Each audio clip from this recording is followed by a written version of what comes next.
Out of status? Sponsorship? Pwede ba yun? Hi, this is Lou, your immigration lawyer. Kamusta? So, alam naman natin na marami sa mga kababayan natin pwedeng ma-out of status at nasa Canada pa rin.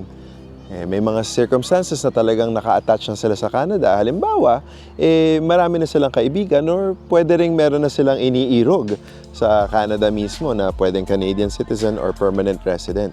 So, sa mga sitwasyon na ganyan na out of status ka nga, marami nagtatanong sa akin, Lou, pwede ba na-sponsor ako ng aking common law partner or ng aking asawa?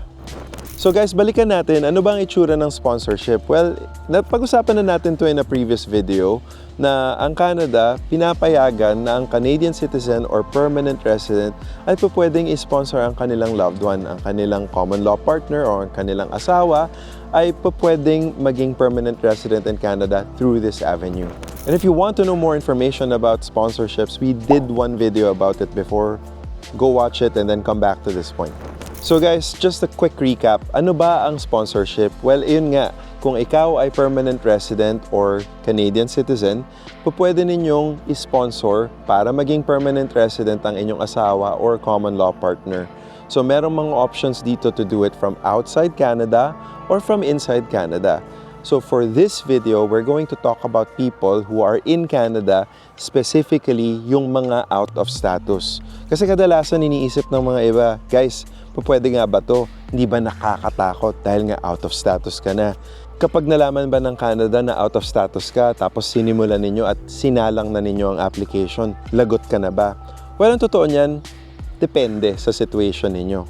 Pero generally speaking, kung ang inyong sponsorship application ay kompleto at ang inyong relationship ay genuine, huwag kayong matatakot. At kung meron pa rin kayong pangamba, siguro ito na yung panahon para kumonsulta kayo sa mga immigration professionals like immigration lawyers or consultants. So, sa sponsorship ng isang out of status na individual sa loob ng Canada, ano ba ang hinahanap ng IRCC? Well, ang totoo niyan, parang normal sponsorship lang ito from inside Canada. So, magsasubmit kayo ng isang kompletong application package at siguradong susuriin pa rin as if this application process is normal. Pero guys, dahil nga out of status, mag-iingat ako. Ang kailangan ipakita ko dito ay kompleto ang aking dokumentasyon at siguradong dapat sinasamahan ko to ng ebidensya na talagang genuine ang aming relationship.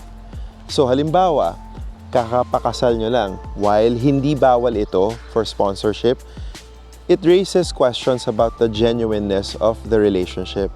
Dahil ayon sa batas, kung pinasok ninyo ang marriage na to primarily for an immigration benefit, hindi kayo i-consider as part of the family class. In other words, X ang inyong sponsorship application. So kailangan mag-ingat. Paano ba mag-iingat sa mga ganitong circumstances? Well, bukod sa mga documentary requirements na nasa checklist for a sponsorship application, bukod pa sa mga forms na ginagamit ng IRCC na required kayong kumpletuhin, dapat siguraduhin ninyo na sufficient ang evidence na sinasubmit ninyo to IRCC. Well, ano ba ang mga usually hinahanap? Well, kung genuine ang inyong relationship, merong mga factors na tinitignan, kagaya ng intermingling of your finances. Halimbawa, may mga joint bank accounts ba kayo? Meron ba kayong mga insurance policies na ang isa't isa ang beneficiaries as spouses or common law partners? Yung mga household chores ninyo, kayo ba? Sineshare ninyo? Do you have kids together? Napakalakas pong ebidensya nito. Pero nasa sa inyo po ang responsibility in order to put that forward to immigration. Guys, hindi po mind readers ang mga immigration officer. At tatandaan ninyo na ang application for a sponsorship ay primarily over paper lang. Hindi naman normal na tinatawag kayo for an interview, so hindi kayo makikita ng officer eye to eye para i-check yung genuineness kung totoo ba yung inyong relationship. At kapag may duda sila, makakasiguro kayo na makakatanggap kayo either ng procedural fairness letter or pwede kayo ipatawag for an interview. Siguro yung iba sa inyo, normal yung interview na yan. Well, ang totoo niyan, sa practice ko, kapag may tinatawag for an interview, red flag na ito. Ibig sabihin, merong mga duda ang officer sa inyong file. May mga duda sa genuineness ng inyong relationship at bibigyan kayo ng pagkakataon para ipakita nga na genuine ang inyong relationship. At ito ang nakakatakot.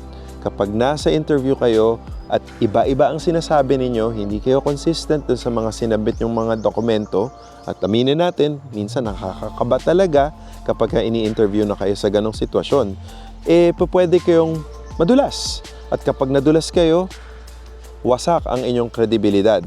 At pag wasak ang inyong kredibilidad, wasak din ang inyong sponsorship application. So ang sumutotal nito guys, pwede, kahit out of status kayo, pwede kayo ma-sponsor ng inyong Canadian citizen or Canadian permanent resident partner to become a permanent resident in Canada.